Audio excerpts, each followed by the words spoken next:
Oh, 'cause I guess you say, what can make me feel this way, my girl? Talking about my girl, my girl. Ooh. Fucking hell. Welcome to the Screen Rot Podcast, the podcast where we discuss the weirdest and worst content that's promoted on our screens and indeed our minds. Shout out to everyone who subscribes on either Apple, Spotify, on Patreon, or on YouTube. So you're doing a massive favour. Anyone who leaves us a 5-star review, we fucking love you really for life. appreciate But that. big shout out to the patrons, the Freemasons who pay £3.99 a month for this podcast. They're getting an extra episode just like this every single week, plus access to the Rot Bar, the live stream show we do once a month. Big shout out to the Illuminati, the $5.99ers, all of that, priority access to live tickets, and a free hat on their head. Shout out to Eugene, who runs our Twitter account. He may indeed be sent by God. And a big wink and a kiss to the ladies who listen, who are indeed some of the most gorgeous and sexy ladies in the United Kingdom of Britain. And I'm here with Jake Farrell. It's always great to have the question that I asked myself on the bus on the way here of how is he going to start the podcast this week? And we've had it answered by Patois, we've had it answered by Barrington Levy, we've had it answered by you sucking off a banana, and today we had it answered by an entirely unexplained and earnest rendition of My Girl. By the Temptations. By the Temptations. Yeah. What a band they were, by the way. Indeed. Are you going to explain? Don't want to explain? I think it sounds nice in my voice. Yes. I think I can hit those notes. We've discussed my vocal abilities in the past. Sure. I'm not a pop star. I'm not yet. Not trying. No, I'm not. I'm not a musician. I'm not trying to be.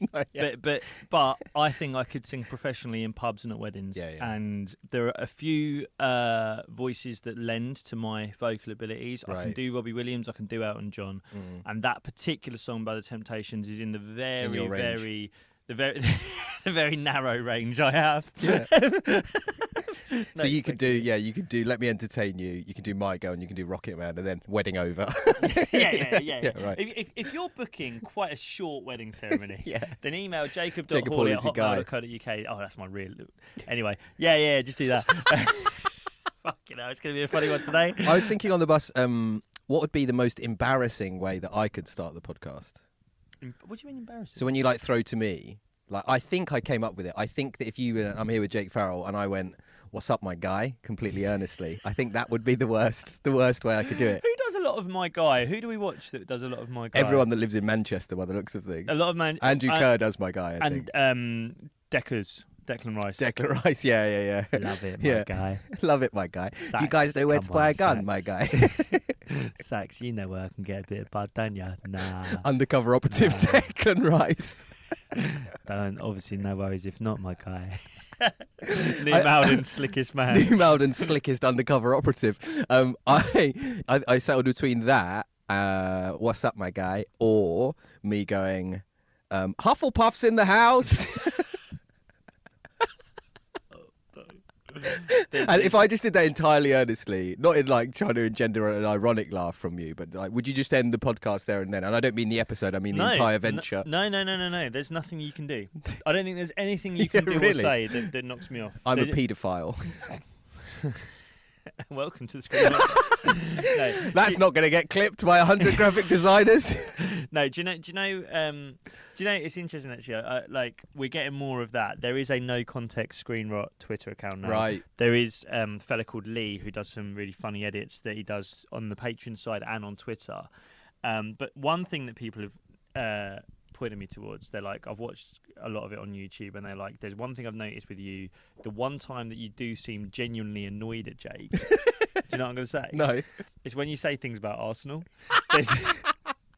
There's one you made a comment. It's a few episodes ago. I think we're in my house. Right. It was like before the studio. You said something about us bottling things, and there's someone pointed me to it on YouTube. There's a really funny bit where I'm like,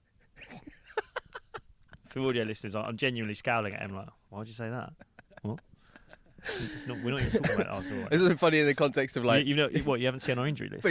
Basically every 4 weeks, I just have a meltdown where like you've done something to annoy me, and I'm like, you can't fucking do that, you fucking idiot, and you don't mind that. You're like, that's all right, mate. And then as soon as I'm like, the wavy garm schooners are bottling it again, you're like, you fucking. But we don't bottle it. That's the problem. It's nothing to do with bottle. It's literally nothing to do with bottle. There's performance data that proves that to be the case. Yeah.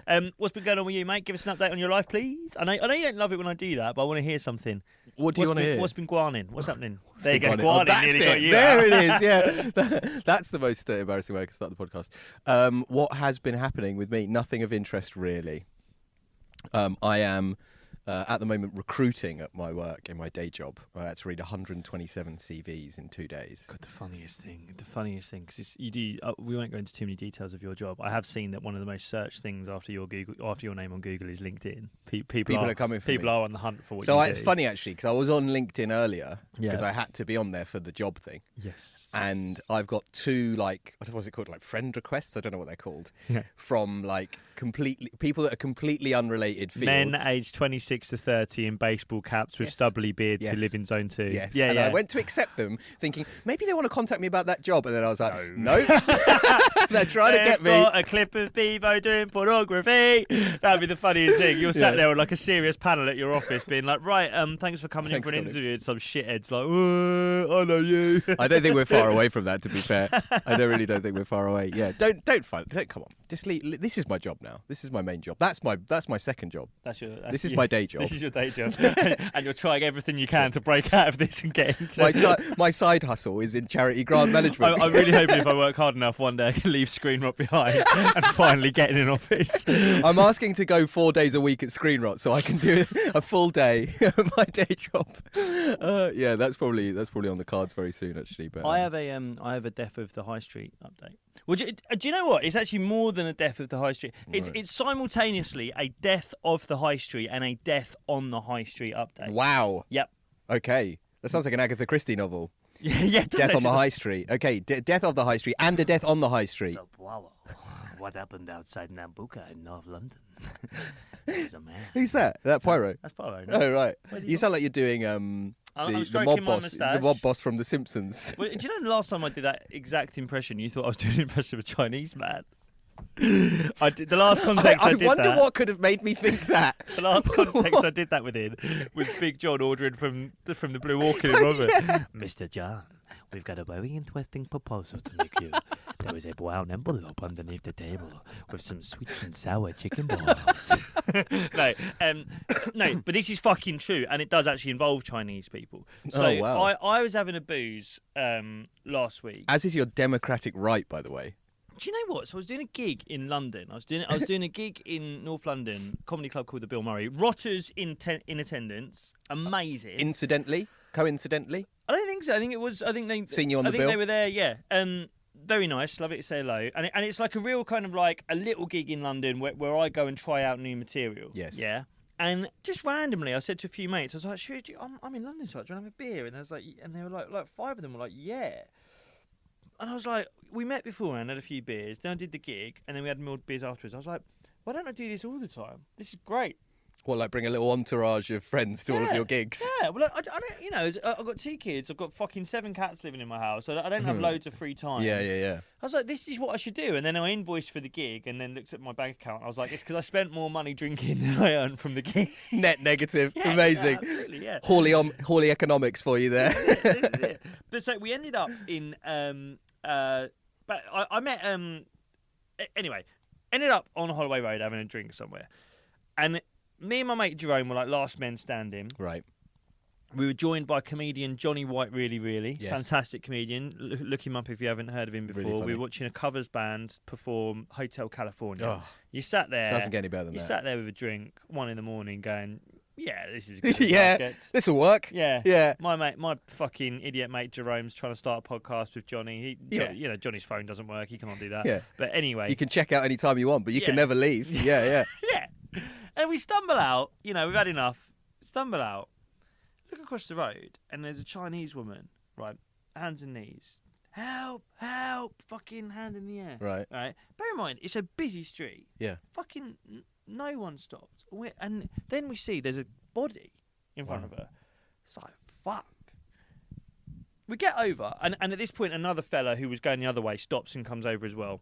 Because he thinks you're attacking the Chinese lady. he thinks, yeah, we've spotted something in their pockets. No, he's like, shit. This guy's in a bad way. Basically, her husband had fallen, hit his head, and she's like, help, he's not breathing.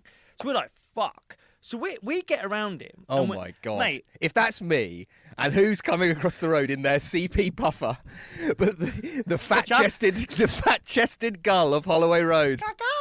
No, but we're trying to fucking help. He's gone. No, nothing I can do. Be lucky. Jerome's taking his breath. There's no breathing. I'm on pulse. There's fucking no pulse. You verified Jerome's information. We're rolling him around fucking recovery position. Ambulance. It ain't fucking coming. They're going no recovery position. Flat on his back, please. Wife's not having it. She wants recovery position. Trying to argue with her. The geezer who was helping, he was great. He was really useful. And then the manager of the pub we were in, which, by the way, we are not outside right now. He comes out and he's phoning ambulance. He's getting involved as well. This guy's fucking dead, right? Brown bread, see you later. Good luck at the pearly gates, son. Right? He's gone. Yeah, she's fucking howling. She's talking about... her husband dead. She's within her rights, to be fair. She's not happy, right? And calm down, love. No, it's not that. The point I'm trying to make is this is a fucking scene. Yeah. It is death. Yeah. Death is upon us, right? Death on the high street, yeah, famously, yeah. Death on the high street, but here's how we get into death of the high street. I'm fucking there being like, someone is dying. You cannot just be walking over fucking bodies. Like, what has London become? I'm not saying this for comic effect. I'm deadly fucking serious. Sure. The art students pouring paint on the fucking street. All the shops fucked, right? There's no proper shops on Oxford Street right now, by the way. It's all fucking dodgy phone shops, souvenirs, and fucking, like, I don't know, AirPod covers and ring lights for some reason, and we know where that money's fucking going, and it ain't paying for many hospitals, I'll tell you that for free. If you've got potholes on your road, you should be asking questions why there's no more Zaras on Holloway. Anyway, so this fucking, the geezer's dying, right? Yeah, ambulance, and suddenly I realise I'm like the geezer from Nambuka, basically, the bar, he's helping the manager. And then I'm like, we're not even in front of Nambuka. It's amazing you've come. And I'm like, where are we? And I look up. There's a fucking Domino's. Yeah. There are delivery drivers stepping over this fucking guy. Oh, my God. To go in, get pizzas, get on their little fucking bikes and fuck off. Right. And I'm looking at the staff in Domino's. I'm like, how are you not getting involved? And so I charge in. Right, there's 3 of them in there. I go, excuse me. Like, bear in mind, it's all fucking, wife's wailing. Jerome's trying to work out recovery, flat on the back. She really wants recovery. It's her husband, but ambulance saying flat on the back. That's tough, right? I go in, I don't even say hello to Domino's workers. I go, what are you doing? Do you know what I said? Yeah. Making pizza. Yeah, fair enough. Not fair enough. Someone's fucking dying. Right. I was like, what are you doing? They go, making pizza. I was like, what do you mean you fucking making pizza? There's a guy dying out there. They were like, we'll get the manager. I was like, yeah. Fucking manager comes. I was like, what are you doing, mate? And he goes, yeah, we're making pizza. I was like, I know you fucking Domino's, yeah, making pizza. Someone's dying outside. Hey, do you know what he said to me? He goes, it's not on our premises. I was like, what fucking world do we live in? Jerome comes in, he was like, why are you shouting at the Domino's people? I was like, because it's the fucking death of the high street. I was like, it's fucking disgusting. We shouldn't just be letting people fucking die on the street. No. Which is what Keith Starmer wants, yeah. I storm out, right, get outside, and it's quite funny, actually. Like the manager of the pub's like, ambulance is actually coming. I was like, thank fuck. I was like, how long? Thank God the Domino's guys aren't helping. Well, yeah. And he was like, 2 minutes, ambulance is going to be here. That was your trump card. Right, thank fuck, yeah. But it's quite funny. As soon as the geezer was like, ambulance is going to be here in a minute, the fella on the floor starts breathing. It's like a kid who's going to call in sick to school. And they're like, well, I guess we'll have to take you to the doctor. It's like, you've got to take me to the fucking doctor, maybe. I'm not so there. I just didn't want to go to IKEA tomorrow. I did think, I was like, she's told you you're not allowed to get a pizza. You started wandering towards Domino's. She's gone, where are you going? I'm dead. That'd show you, wouldn't it? That'd really show you. His pulse starts going. He's breathing a bit. And she's like, oh, thank God. And he's anyway. Jerome comes back. He's been in fucking Domino's, and I was like, they're fucking cunts, aren't they? I can't believe they're not helping. He goes, yeah. Do you know what he says to me? He's hammered. He goes to me, yeah. It's out of order. They're not helping. And he goes, by the way, you hungry? I was like, what? He goes, you hungry? I was like, no. He goes, oh, I've just ordered a pepperoni. Someone's dying. He didn't know the guy started breathing again. He thinks we've right. He thinks it wasn't a celebratory pepperoni. No. He thinks someone's dead. Yeah. He thinks we're helping a Chinese lady carry her dead husband back home. Yeah. And in the meantime, he's gone, probably have a pizza in the meantime. Pizza on the way, yeah. The most fucking shocking thing, he ordered an extra garlic and herb dip. Just imagine, just picture what he thinks is going to happen is we sit next to a body while he dips his little crusts in garlic and... They give you one anyway. He's greedy. Not enough, greedy. Anyway. Can I just go back slightly? Do you not find that shocking? That, like... Picture, so what's your hypothesis? Your hypothesis here is that... Picture an old English shopkeeper, be him a butcher or something, and someone dies outside of his shop. Do you think he comes out? Of course he does. Right. I don't know why I said English. It's not a race thing. Like, the guy's Chinese. It's help. Would you not agree with that? If you owned a pizza shop, if your pizza shop was there and someone dies outside of your pizza shop, are you not going out? Or are you just going, oh, well... I think you make a good point about how desensitised we've become to suffering. Obviously, I mean, I walked past...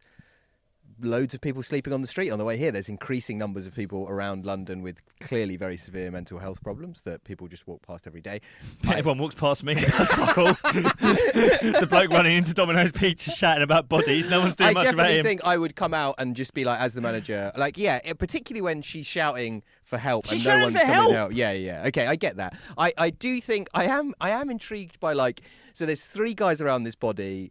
One person's on the phone putting him in the recovery position. Yep. You've checked his pulse. Jerome's checked his breathing. I definitely got the pulse wrong, by the way. He's alive. Oh, no shit. Someone's presumably placating his wife. What do you think the 3 guys making margaritas are going to add to that situation at that point? But no one knows what we're adding. I don't know what I'm adding. I don't know what... No, I'm ignoring the Sorry, wife. lads. Any of you a doctor? Any of you just doing a night shift because it's not stressful enough working in the front? Like, I'm not to denigrate people. Maybe they are medical students. Maybe they are. But, like... What, working at Domino's? Maybe. You do know you know what Missy said to me? What? And this is a mad thing. And we're 17 minutes. We have to start an episode in a minute. What we'll never start. We will promise we'll get right into the topic at the start after this. But my missus was like, you can ask for the shocker. What do you mean? The defibrillator. What? She was like, Domino's would have had a defibrillator. Really? Yep. She was like, you would not believe how many places have one. Most places have one. That's terrible. I've nearly got my mate with one before. My mate Ollie, he used to be scared of flying. So what he did, we were flying to Greece. We were like 21, and he was like, basically the night before he got hammered. He was on a gear session, right? And then he did loads of Xanax, but he'd done too much. He'd got the balance wrong. Yeah. So he was Xanaxed up, but couldn't sleep. So the next morning, we were at East Midlands Airport. He was literally doing laps of the airport, just sort of going round and round. And I'm just sort of stood there watching him like he's not going to get on this plane. He's marching round and round. Because they won't let him, or because he won't let himself. No, what it was, at school, did you have a medical room? Yeah. Yeah, he thought the airport would have one. It doesn't. Or just like a lady. Yeah. Bring your mum for you. Yeah. Can you come and get him? We're 21. Yeah. Didn't have one. And anyway, we get on the plane. I like he's like saying goodbye to me at the table. He's like, I'm not getting on. Eventually, I'm like, just fucking get on. He gets on the plane.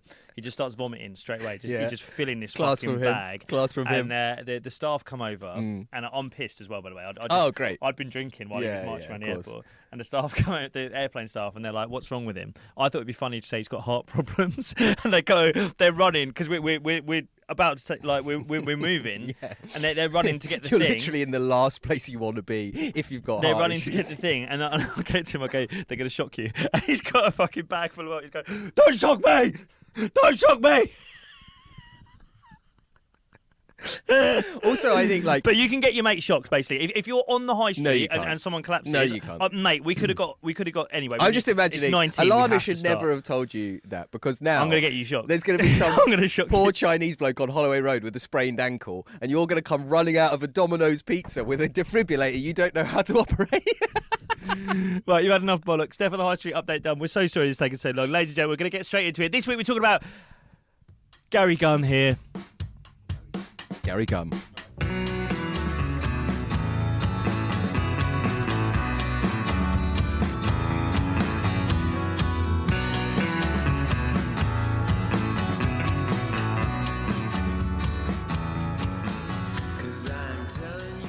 Oi, get on this. Intrigued too. Intrigued. How do you feel about... So, look, Gary Gunn. What's my kind of hypothesis, my line on Gary Gunn? I think Gary Gunn is a great example of the people who are the most obsessed by and focused on sex, romance, and courting. Yeah. Are more often than not the people who've been most starved of those things in their life. Yeah. You don't get the impression that Gary has had loads of loads of girlfriends. Yes. Gary Gunn is a online dating coach for millionaires, in his own words. Yeah. I will say, Gary charges £26 a month. So and we are the UK's number one podcasters. Gary is specifically for millionaires, although he costs less than my fucking phone bill. Yes. And Gary will teach you how to be successful in your dating life. Yeah. That's specifically what he says. He doesn't say I'm going to get you a girlfriend. He doesn't say I'm going to get you laid. Yeah. He specifically says I will help you to be successful in your dating life. Now, before we get onto that, just as a screen rot topic, how do you feel about us doing this, guy? Because I have to say, I feel brilliant. Yeah. This is what this podcast was made for. Yeah, correct. There is basically nothing redeeming about, and we're going to do the person that you're coming up next week. I think is someone that people think will revile, and I actually think there's more redeeming things. We often do find redeeming things about people, but from Gary's dress sense to his hairstyle to his general manner to the way he treats women to his kind of like, what was it? It's like that kind of thing. What was that, like negging and that kind of stuff? The hustler's manual or something like that, or what was it called? Like the dating thing. Well, wasn't there a film where Will Smith played? I think it was like Ryan Reynolds or something. Yeah, something like that. Anyway, and like Gary's really squarely in that wheelhouse. It's really abhorrent stuff. And how do you think it's abhorrent? Do you think it's nasty? Do you think what he's teaching? I mean, there is one clip we're going to talk about where he specifically says, "Here's how to manipulate." Yeah. That's never a good vibe from a guy wearing a waistcoat, by the way. Well, the waistcoat. Can I just quickly say on his drip check? He wears. He wears the slickest slip-on loafers you've ever seen. Yep. Often quite smart trousers, very tight. A fucking garish waistcoat, a bright coloured tie and a shirt. One of the comments on one of the Instagram reels was, "You can't wear that and not give us a magic trick, mate." Yeah, you can't wear that and not let me a 2-bed in Dalston. Yeah. You can't wear that and not give us a show at Butlins tonight, mate. Yeah, exactly. And this is, I guess that's where my feeling about Gary, I feel particularly strongly about Gary, because I've learned about myself. I think one thing I've learned about myself is that I'm quite an authoritarian rule follower. Mm-hmm. I think. Went to quite a strict Catholic school. I don't mind a rule, those kind of things in public spaces particularly, but I will really, really reject rules or impositions from people that I don't feel are qualified to give them. You've said this on the pod recently. I think it might have even been on the Patreon side. You were like, there's nothing I dislike more. And I think the way you specifically worded it, you were like, someone who I'm sure is less intelligent than me telling me what I should do. Yeah, you don't like that, do you? No. I'm not saying that's a good quality necessarily, but just to be clear, I am the cleverest boy in England. He was told this when I was told this several times by my English teacher. He was told this. He was put in top set English and he was promised the world by an English teacher. And I'm not entirely sure why my nanny Babs would lie about me being the cleverest boy in the UK, all right? That's just her words. That's just a fact, okay? Yeah. So when I hear from people, I'll do this, do that, no thank you, I'm the cleverest boy, I'll sort out. Like, that is with this man telling me how to talk to women, not that I'm fucking Leonardo DiCaprio or anything, but this is the most off-putting, slimy weirdo I think I've ever seen. And he's like, here's how you manipulate women. No thanks, Gary, piss off. That's how I feel. And women don't want to be manipulated, man. If there's one thing I've learned, having tried painful many experience, mate. I literally we rent where we live, right? Yeah. But I nowadays I think landlords are more lenient than ever in terms of like modifying where you live. You know, if you want to paint a wall, if you want to do this, for example. I'm not like being a fucking apologist for landlords, but you can do more than you used to be able to. I was finding me and my missus was just having these fucking arguments over like stupid shit, and she just didn't trust me on anything. So I got new lights, right? But I got gas. Yeah. You just turn them down slightly every day, just make them further away. I'm joking. But I'm joking with the point of like that is genuinely the kind of advice Gary would give. Yes. That is genuinely the kind of advice. I find Gary one way Gunn here. If you're finding the wife is really getting a bit, I know it all, how have you tried dimmer lights in the house and telling her that you don't have dimmer lights in the house? I find these gas lanterns quite helpful. And what he does, and we'll watch a clip early on, I think, because it is the aesthetic and the vibe of these clips is really quite something. It is something. I think there's a fair kind of like, you can group a lot of our like topics into you know, they all just do fairly similar stuff sometimes. You're like a Cam Eastie and a Wayne Lineker. There isn't a million miles in aesthetic between them. They both got their Nike tech on. They're both selling a kind of life abroad. There's a thematic similarity. Throw a HS tiki-toki in there. Yeah. It's all Dubai, baby. We'd be a schooner scorer and a Jessie from Top Drawer. Exactly, yeah. London perverts. Yeah. Right, those guys. The Devonshire. Did you see they put out a video this week? They went to a restaurant, Top Drawer, and they got like looked fucking rank. It was like an egg on top of a croque monsieur with loads of black truffle on it. Was it foul? Was it a place called Foul? I think it might have been, yeah. And the guy put it down in front of him, and he went, "Oh, you little slut!" Yeah. Oh, you little slut! And the guy literally went, "Oh." Like the guy serving them was like, "Oh, what are you doing?" The only thing worse than a kind of somewhat grim, over the top, why have you edited that way Top Drawer video is when Jamie Demetriou is featured in a Top Drawer video and does a kind of knowing commentary of that video whilst doing that video. Yeah. Whilst like doing a really quite sort of like bawdy, take the piss out of the cake whilst really enjoying the cake and invoicing for quite a lot of money. Jimmy, what's the best cake in London? It's the cake that I get to have and eat whilst I'm doing this. I'm cool and above this, but I am also on Top Drawer. I'm also doing this as well, and I will make money from doing this. Yeah, but just know I'm still above it because I've just done a kind of whimsical joke. Yeah. I went to Cambridge, by the way. Anyway, it's like me and you going on a Gary Gunn video. This is wank, isn't it? But can you teach us how to pick up women, Gary? Yeah, exactly. Oh, that's it. Pick up artists. That's the phrase I was looking for. He's a pick-up artist. That's what Gary is. So yeah. I mean, should we get straight into it? Yeah, let's watch a video because I think you have to see it to Here's believe Mr. Gunn. Mr. Gunn in his odd, like, kind of, I think he's on a set because it looks too... I think it's his house. I mean, actually, the curtains in the background, maybe. Anyway, let's... this is before we do watch. I just want to, whilst you're talking about the aesthetic of it and what's been done to make this video, right? I want to see company house. Yeah. I want to see the accounts. Yes. Because I can't make head nor fucking tails of this. As I said, I've had a good look. Right. Oh, how he's monetizing this? £26 a month.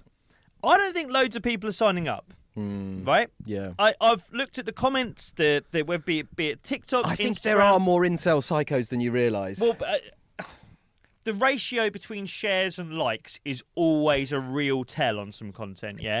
If it's got 60 likes and 300 shares, people are laughing. A share means look at this cunt. Yeah, right. Now, and then bear in mind, you believe this is a set. I would not necessarily disagree with you. There is a woman in every single one of these clips. I want to talk about the women. And I will say now, that's not Gary's missus. They've been paid. Yes, there's something else about the women, which I don't know if it might be an improper thing to say, but let's watch it and then I'll... What, sexy girl? The sexy girl. Gold standard checklist. Gary Gunn here. I'm just going to show you how to create lasting sexual tension with a woman in a relationship. This isn't just when you first meet, but actually to continue throughout the process of dating nothing sexier than a man saying that. So first of all, you don't always need to reply to what someone says to you. So if I'm having a conversation with Phoebe and I wanted to maintain sexual tension, often when she finishes speaking, I just won't reply and I'll just look at her in the eyes. Okay? You can do this at any point in your relationship. It actually allows you to rekindle some romance from when you first met.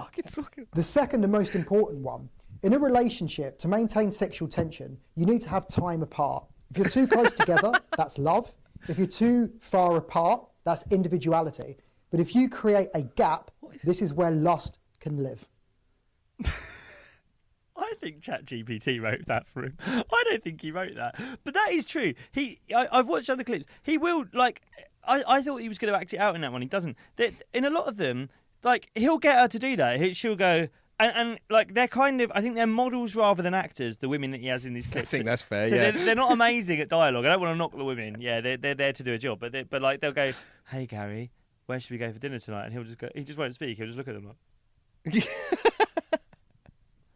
If I did that to my missus, she would fucking stab me.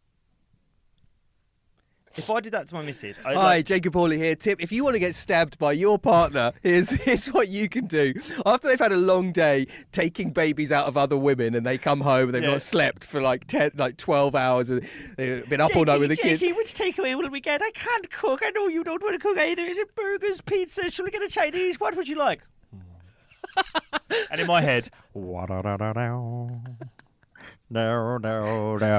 Ooh, so sexy. In her head, she's like, after everything you cunts did in the troubles, I'm gonna fucking cut your throat. As you pull the kitchen knife out of your side, go, I was maintaining sexual tension. I was trying to exist in the space between individuality and love. That's where lust lives.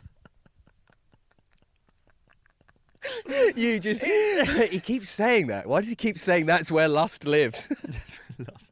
Jacob Hawley went mad, and that was all he'd say. Also, the other thing is like the kind of like pure content style of like, right, say the topic of what you're about to do, then introduce yourself. How to maintain where lust lives. Jacob Hawley here. It's real QVC salesman. Yeah. Did you used to have that? I used to have a freeview box in it. I love Channel QVC. 19. It was like you could just buy fucking mouse mats or shit. Yeah. And they were like, how to get the right mouse mat for your PC. Jacob Hawley here on NBC, and we have got a fantastic selection of products for you to view today. Let's have a look. There'd be a woman. Be a woman. He's essentially a QVC salesman, and what's for sale is losing your virginity. It's going for £35. For £35, you can lose your virginity. Can I just? I mean, I think we've been on record, by the way, on the topic of whether men are class or not. I think we're pretty clear on our views on that. I have to say that's become a bit of a like meme on the internet that people clip up us saying that and use it in response to things, and in the most kind of like dickhead kind of like. I now think I'm above it. Do you know? Oh right. I'm Andy Millman in Extras, being like, I'm not just a catchphrase. I suck off bananas as well. As if there's any fucking dignity in what I do. What I was going to say is that, so we're on record on that. But in that video there is a kind of an exceptionally attractive woman in the video. She doesn't do anything. He just refers to her. Yeah. And in that moment, she is literally there to, when you scroll up on your phone, men, whilst being class, are also so fucked that they will just see a woman and be like, well, I've got to watch this now. The worst thing. I've got to watch this estate agent talk to this woman. Yeah, I know. I mean, the comments. There's some very, very funny piss-takey comments. Right. I mean, some of it's a bit on the, people being like, I don't usually watch this bit. I usually skip through this bit. Others, they're kind of like, yeah, fucking hell, right move are going a bit further. Like, Foxtons are really pushing things this month. But then there are some genuine pervs who comment, because what he does he often introduces. He didn't do the act out in that one. He just said that insane thing about ignoring women at the end of a sentence, which me and my partner often have arguments if one of us asks the other one a question and then they don't reply. We're like, hey, can you stop ignoring me, please? And he's like, I didn't ignore you. I was just taking a moment to think. It's like, you weren't. You were looking at your phone. Yeah. Right. That's apparently how you create sexual tension. It's just tension. That's where lust lives. It's not sexual tension. It's tension. Just tension. There's nothing sexual about the tension that creates. But what he'll often do is he'll get the lady. Like, you're right in that one. That is literally a decorative woman. I don't say this in a nasty way. She could be dead. Like, she doesn't need to be alive. The Chinese fella on Holloway Road. Yeah. That's the next one. Gary Gunn here. How to speak to a middle-aged Chinese man who lives on the Holloway Road. I've actually got one with me today. It's just a corpse. It's just him there. And if you ignore the woman as she's asking for help, that will create sexual tension between you and the soon-to-be widow. And that is where lust lives. If you still ignore her, then you can go into the Domino's Pizza Hut and get the defibrillator. And if you give her a shock to the chest, that will give her 12,000 volts. My point is, you're hinting that, like, this is a bit nasty towards women.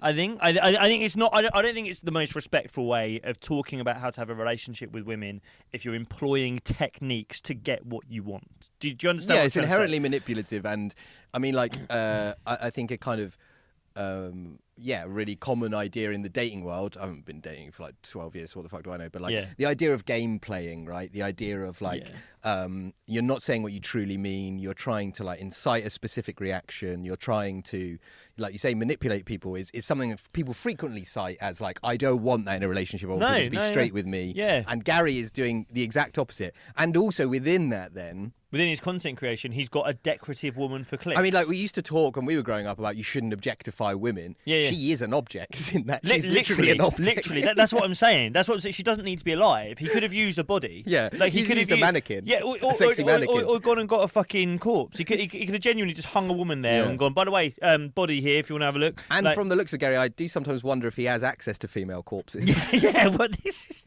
I mean, you mentioned there like you've not been dating for 12 years. I'm similar. It's been a very long time since I've been on the dating scene, and it does worry me that kind of disqualifies us from critiquing a dating expert. If Gary were to find this episode and to watch, he might be like, well, what the fuck do these guys know? Do you know what I mean? They're just a couple of, bores in their long-term relationships, long-term monogamous relationships. I don't, me and my missus like to keep things hot.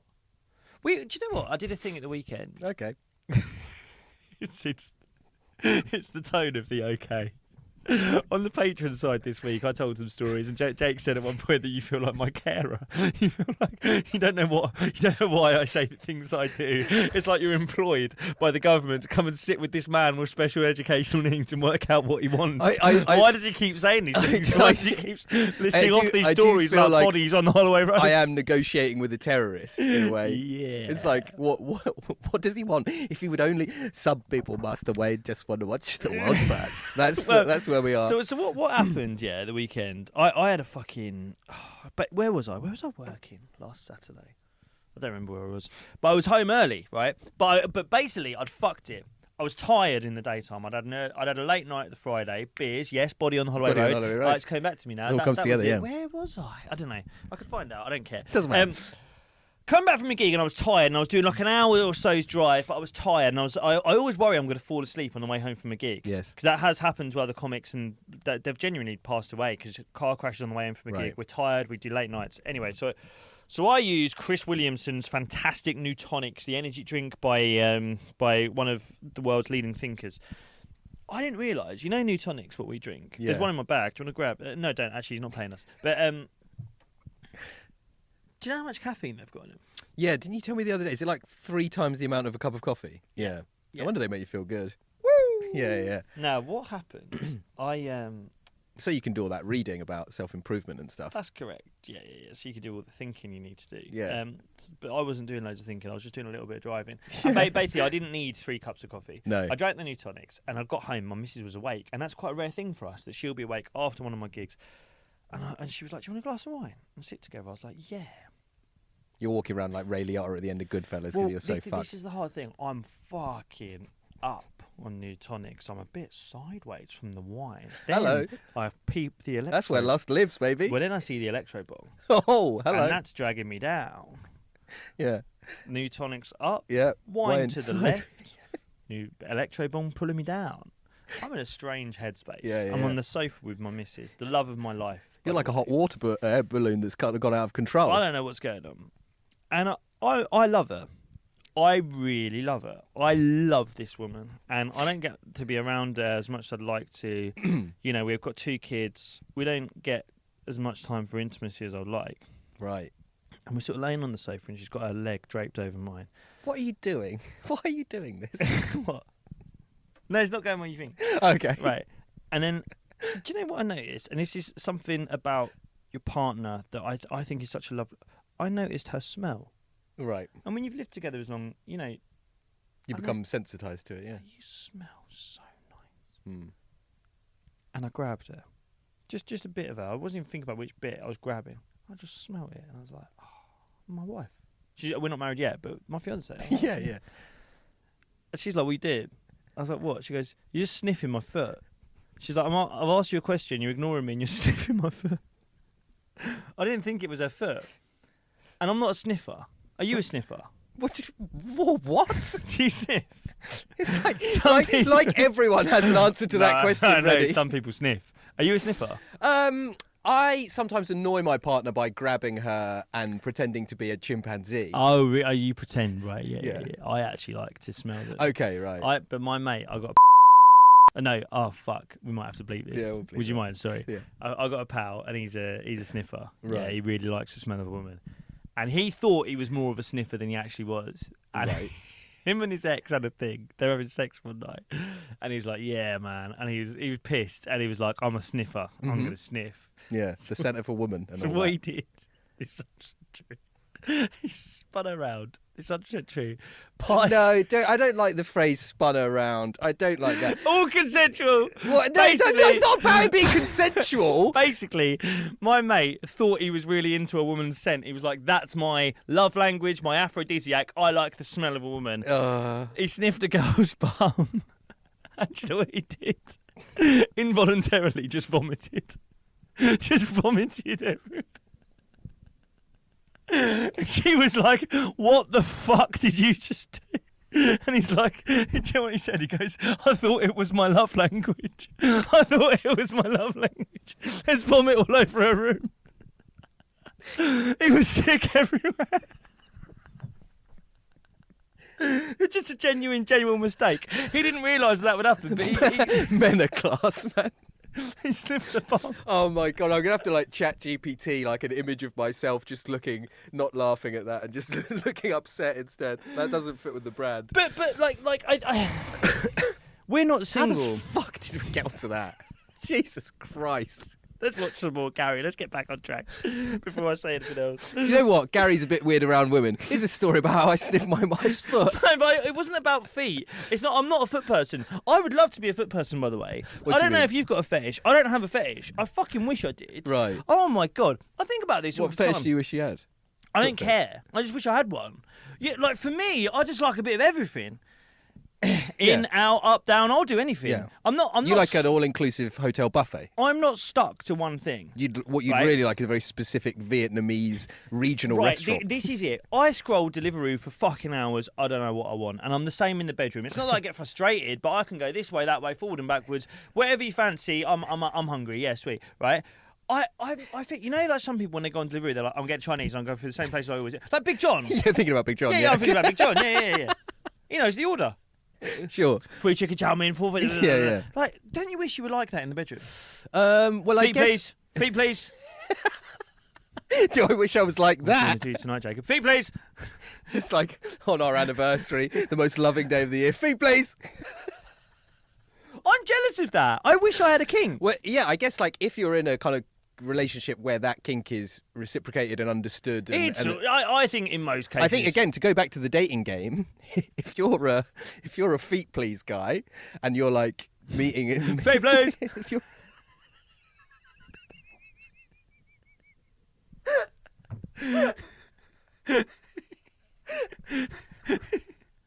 Feet, please. I don't know what that's got. Yeah, it'd be good, wouldn't it? No, if you're a feet please guy and you're like, so you go out for a drink with a girl or a bloke and you go, oh, that's lovely. Like go again, couple 2 or 3 dates in. At what point? Like again, yeah, you've got a kink, and if they're Well, I up for guess it, they're up for it. That's the difference. At what point do you go? How do you communicate the kink? Have you ever been with someone who's got like a thing like that? No, I don't think so. No. I have. Okay. And this is the one. It's one thing I will say. You know. This podcast is going to be 4 hours long. Sorry. Oh yeah, sorry. No, but I will say one thing. It's like I think what you're envisaging. You're putting yourself in the position of the kink person, and Right. you're going, God, how would I tell? Or you're picturing your wife. Yeah, You're going, yeah. how would I ever tell Emma? Yeah. You know, food, please. Like, how do you do that? I will say when it's the woman who's got the kink, we're not asked. That's true. Like any women out there who've got a kink who haven't told their partner, Tell them. we're easy. Yeah. Feet, please.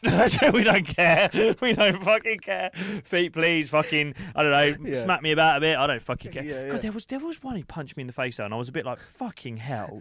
In the bedroom or just because you've been cum? I just ignored her at the end of a sentence. Fucking whacked me.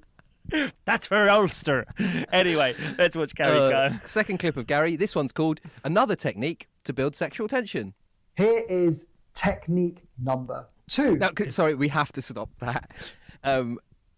If you're watching, Gary's hair is very different in this one. Does he address this later in the video? He doesn't, though. This is just his hair, isn't it? This is what he usually looks like. The initial one we watched where he's got a kind of like a skin fade. Yes. That's very recent. Okay, right. This is kind of normal Gary, is big, bushy, this is classic Gary. He looks like John McEnroe. But it's worth saying, no one looks like this. No. That's why I wonder if he is a ChatGPT kind of originating thing. Anyway, this is Gary, but he looks like John McEnroe, and he's got a technique to build sexual tension. Building sexual tension. So I would say, what is your favourite way, or what do you think the best way is to feel good about yourself? This is hilarious. Put on some makeup, take a shower, get ready. That's not true.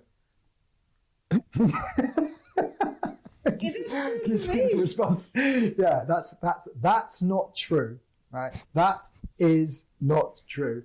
4 words, and you generate that response, which is again a beautiful response. It's what you want. That's not true. It's true for you. Okay, well, at least it's true for you, even if it's not true for the rest of the world. Yeah, sure. Yeah. So Lily, agree to disagree. Yeah. So Lily's now like handling the conflict, but she's like a little bit annoyed underneath it, right? So technique number 2 is to say that's not true. So if you watch my other videos, you'll know I talk about a flat line a lot. So if you're in a boring conversation, you have to take off the flat line. And creating sexual tension is one of the best ways of doing. Is he trying to make her hate him? He thinks that's sexual tension. He thinks that's sexual tension. He thinks you can create sexual tension by going, hey, what would you like to do on the weekend? So, you know what? I'm actually really into the gym. That's not true. Feet, please. That's not true. That is fucking mental. That is mad. That is like he's like you say. It's as if he's trying to wind them up. Yeah. But it's a real kind of old-fashioned negging thing. Yeah. It's real playground right. stuff. It's real, and it's real. Like, I don't know if you ever slept with someone, Gary. Yeah. That's not kind of how it works. I mean, I've done. He's trying to do like a bit of a wind up and a bit of a fun, bit of a kind of, and I've done that before. I remember I used to work at this bar, and I mean there was all sorts going. I used to work at this bar. It was like called the Sports Cafe, Piccadilly. I think it's still going. I mean, this is, God, 13, 14 years ago now. I was there during the 2012 London Olympics. 2012. What a time to be alive. That was for me. I know people talk about the kind of like Blair era as like, wow, Rule Britannia. That was good times. We were sort of young for that, really, weren't we? We were like 10, 11. We didn't really get that. Whereas for me, Danny Boyle, 2012 London Olympic ceremony. I know it's Cameron's Britain. It was good times.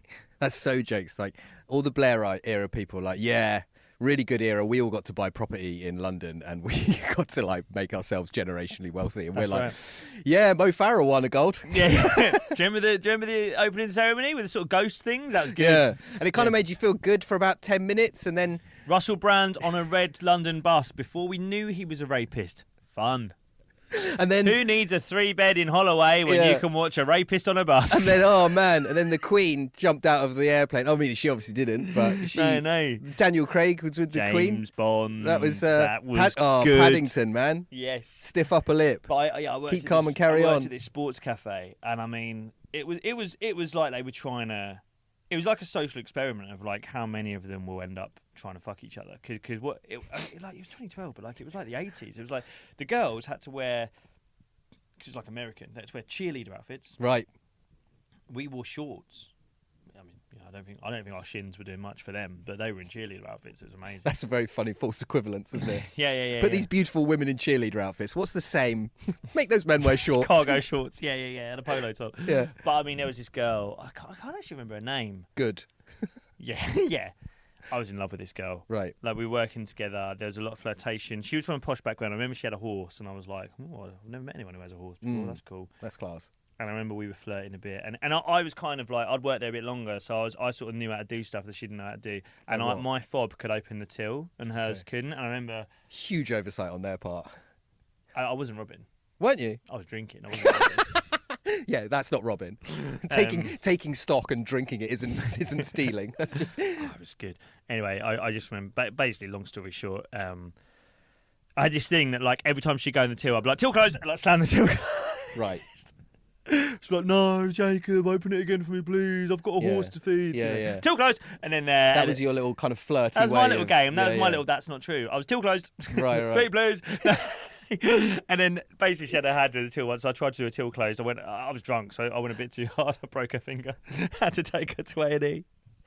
Where there was a Chinese fellow who'd been cardiac arrested on Holloway Road nearby. Man, sat there under those harsh lights in A&E, and it doesn't feel sexy. Your shorts. Yeah. I'm in my shorts. She's got a coat and a cheerleader outfit. You thought you were going to be having it off for the rest of that night. You're in A&E. She's got a broken finger. Nothing ever happened between me and her. It's a shame, really. I wonder why. Should we watch some more Gary Gunn, Mr. Gunn? I mean, like, which ones do we want to do here? How many? This one's. I mean, that is. Yeah. Can we have a quick scroll? What else we've got? Because I know that we've gone on for a while now. We've got.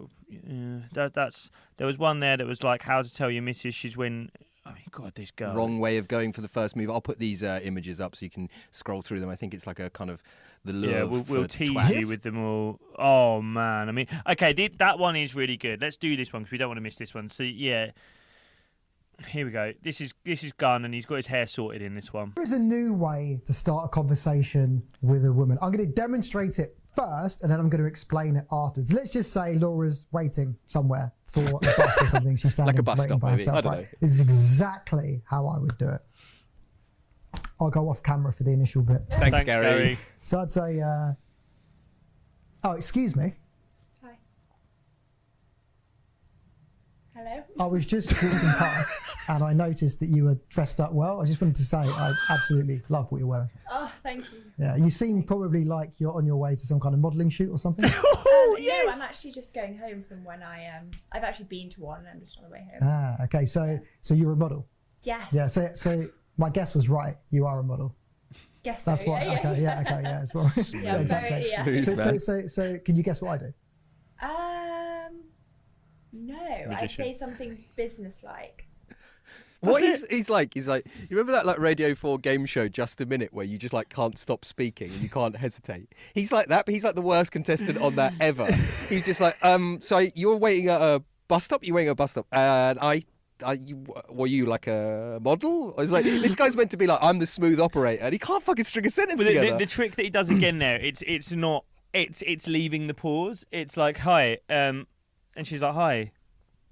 Hello? And it's just that period of like... What you really want is the conversation to feel like you're on the phone to someone and they've got bad signal. Yeah. Well, that also, and again, it's kind of... I think what he's forgetting is that a lot of women in the UK, because of the actions of men, are worried that men are going to kill them. Yes. And when a stranger approaches a woman in a public place and says hello, and then when they speak to them, they just ignore them and stare at them. Yes. They don't think this guy's sexy. They think this man might kill me. Yes. At best, I'm going to be harassed. Yeah. At worst, I'm going to be physically assaulted in some way. Not just physically assaulted. He's dressed like a magician. He might put me in a box and cut me in half. He might put me in a hat and then a rabbit comes. He might make my fingers disappear in a till. No, it's and just like I know we kind of started on this, but kind of to round back into it, it is truly stunning to me how off-putting every part of him is. And I'm not here to body shame people who are like, again, he's in good shape. He's in great shape. I'm no George Clooney, right? But he has got the most annoying voice. He can't string a sentence together. Gary Gunn here. And he's like as commented on many times, he's dressed like the guy that goes out in week 2 of The Apprentice. So like. What position of power is he operating from here? Does he have any credentials whatsoever? No. There's no like I've shagged 1,000 women. There's no like I've helped. I mean, he claims to have helped a lot of people be more successful in their dating life. But I mean, there's not loads of people holding their hands up going, "Yes, my wife is here because of Gary." Right. Do you know what I mean? And I got this restraining order because of Gary. But I do maintain that, like.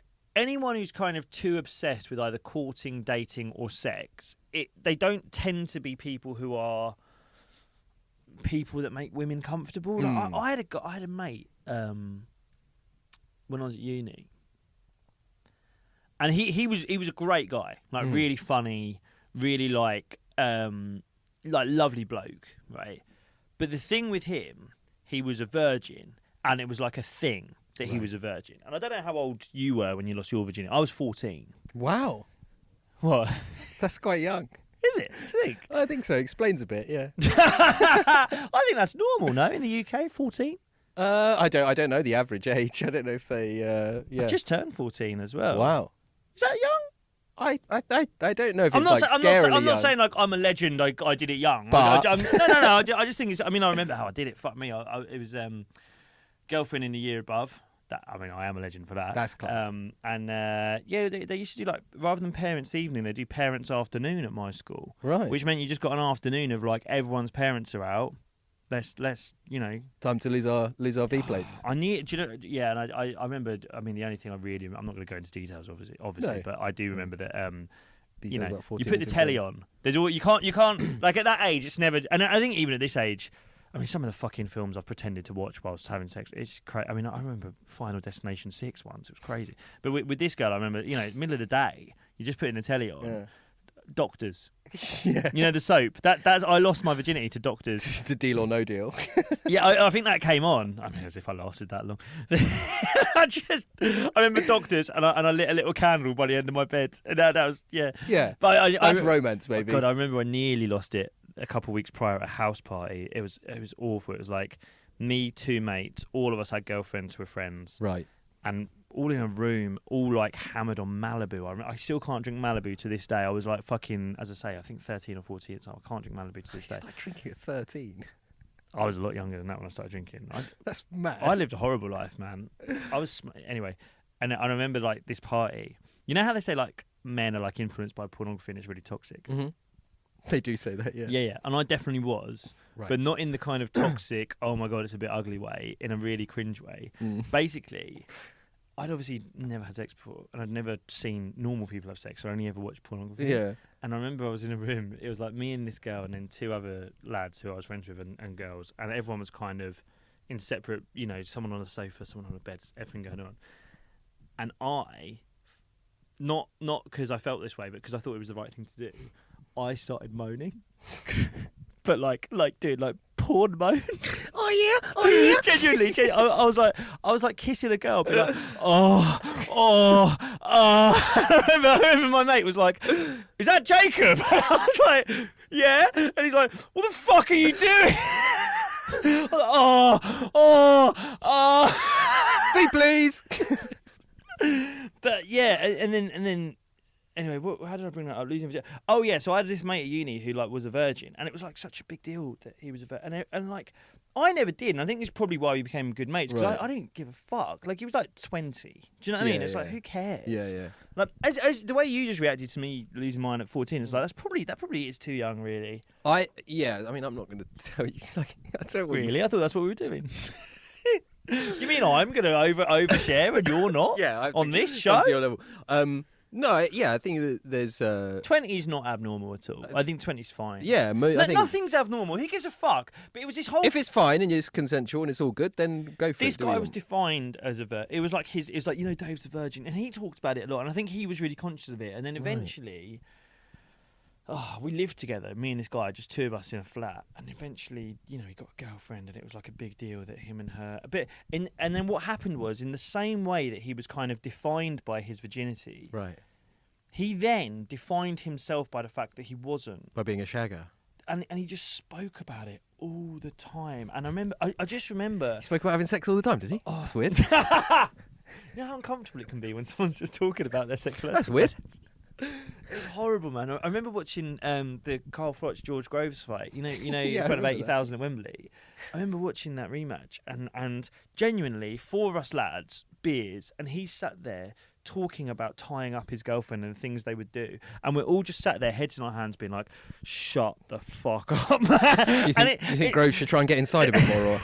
Yeah, well, exactly. Yeah, get in the slip. What, me? No, shut the fuck up. I think. Yeah. Needs to get a bit closer. What, me? No, shut up. Honestly, he spoke, and it was like I remember thinking, I was like, you were so much better as a virgin. Mm. And it reminds me of Gary Garr. Yeah. It's like you're too obsessed by sexuality, and it's weird. It's gross. I mean, it's like 100 to 1 on that he was not someone that girls wanted to be around at school. No. I think, which also which is fine, but don't be weird about it. Well, it is fine if you don't grow up to hate women and try and manipulate them with weird tactics. Cannot stress enough. There are videos where he literally says, "Here's how to manipulate someone."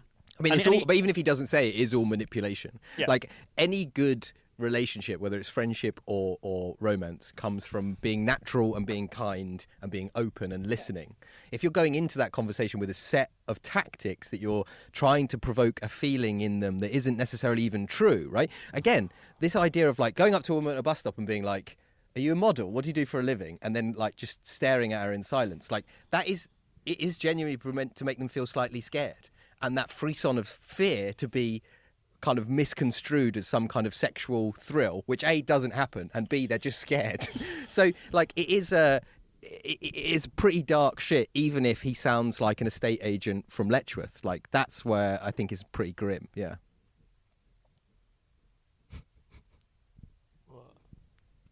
No, I'm serious. I genuinely like you. The way you described it, I think you've articulated that. Oh, I thought you were trying to create sexual tension by leaving a gap. No. I was genuinely like, as you were describing that.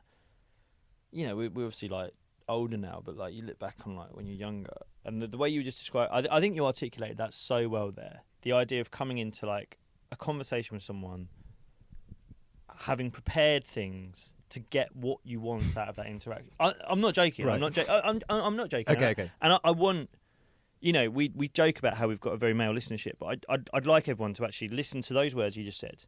Coming into an interaction with someone with something that you want, and having prepared things, and knowing what you want to do and say to get what you want out of that interaction. I think a lot of the guys listening to this can look back on things they've done in the past and be like, yeah, okay, that fits, and I shouldn't have done that. And I look back at myself and I'm like, yeah, like guilty. I mean, you and I sit here every week. I'd written down how I lost my virginity because I wanted to get a reaction out of you. Oh no, I'm being Gary Gunn. I've been toxic in our relationship. You've been toxic in this perfect, otherwise perfect. I don't love you, really. It's sort of manipulation. I've manipulated Jake Farrell. I mean, look. I came into this room knowing what I wanted to get out of you. I prepared things to say. Yeah, actually, what am I talking about? I come into a room every week and a man tries to say stuff to put me on the back foot so I feel excited. Alana sniffing new tonics and weed. I think and like you say, this is a... I don't want to knock the guy. Sorry to interrupt. I don't want to knock the guy because it's like... I do. Yeah, okay. What's he doing? He's doing slightly ugly stuff on the internet to try and make a bit of money out of people who might enjoy it. And if you've enjoyed the shit I've said today, $5.99 a month, you get a hat in the post, right? I don't want to knock Gary. We're all desperate cunts on the internet making content but I to think try and like, sell our filth, right? There's a difference, though, between like... I think, obviously, when there is flirtation, and like you say, you do these things where you're kind of taking the mickey out of a girl, or like when you're growing up. Being serious, I look back at my teenage years, there were definitely times I was too pushy. The sexual politics of our generation is terrible. Yeah. And we were so underprepared for it, and we probably all said and did things towards women that is not acceptable by current standards, or by those standards, right? And like this still being around on the internet, even in the age where I think people are much more literate about these things and about emotional manipulation and coercion and stuff, is bad. And it coming in this guise of like, I'm a kind of apprentice contestant, like normal guy. I can help professionals to achieve more in their dating life. Yeah. I find that mad. But then also I think you have to apply... We've sat here and theorised that maybe Gary was someone who didn't have those experiences at school. Female attention, yeah. Right? If he's a late developer in that sense, maybe if you and I are to sit here and say we've developed to a point where we look back on our actions, and we're not, by the way, we're not fucking confessing to anything. I think I'd probably just text a girl to be like, please, can we go for a drink? I'd go for a drink. I would have been like a teenager, being like, can we meet down the park? And you know, can we have a snog? Can we have a snog? It would have been that. And I look back at that and I regret that. And maybe we could offer Gary the same kind of, if he's a late developer in the sense he didn't have that thing at school, maybe in 10 years' time he'll look back at these videos and be like, fucking hell, what were you doing, Gun? What were you doing, Gun? And ultimately, that way does not lie true love. No, of course. And any relationship that starts like this, I think, is very difficult. I'm 33. I'm fucking knackered. I don't want to exist where lust exists. I want the other bit. Yeah, I want to exist where sleep and bread exist. No, mate, you want there. I want some caffeine, some cannabis, a glass of red wine, and to sniff my missus's foot, and no more than that, please. And I think ultimately what you have to do, if you have any regrets about. And I think everyone can look back. I think even girls can look back sometimes and be like, God, fucking stuff I've done when I was younger, was that all right? And I think all you can do is actually go, you know what, I'm going to try and be the best person I can be now. And in my situation as a parent, I try and think of both my son and my daughter and go, I'm going to try and be the best influence I can. I want you to be careful around people. I want you to be loving. I want you to be consensual. I do need to get my son to stop sucking on my mate's wife tits, but otherwise, I'm doing my best with the boy. Tits, please. We hope you've taken something from this episode. Stay away from Gary Gunn. Look for true love. Be kind. Be responsible. Just like us, who spend a week bullying people on the internet every Friday. I feel grim now. Thanks so much for listening. See you next week. Up the rotters.